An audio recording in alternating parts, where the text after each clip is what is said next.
சுதந்திரத்தை காத்த அனைவருக்கும் சொல்லுகின்றோம் எங்கள் முதல் வணக்கம். தாயின் மணிக்கொடி சொல்லுது ஜெய்ஹிந்த். தாயகம் கத்திட தன்னலம் போக்கிட சொல்லுக ஜெய்ஹிந்த். என் இந்திய தேசம் இது, ரத்தம் சிந்திய தேசம் இது. காந்தி மகான் வந்த கண்ணிய பூமி இது. ஜெய்ஹிந்த்.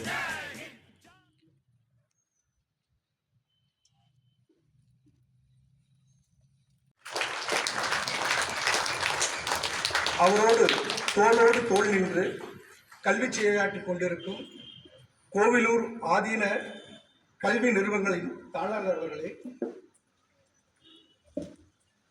முதல்வர்களே, கல்வி நிறுவனங்களின் முதல்வர்களே, ஆசிரியர் பெருமக்களே, நாளைய உலகை நிர்மாணிக்க காத்திருக்கும் இளைய தலைமுறையே, பெற்றோர்களே, உங்கள் அனைவருக்கும் எனது முதற்கண் காலை வணக்கமும் நமது தாய் திருநாட்டின் 77வது குடியரசு தின வாழ்த்துக்களும்.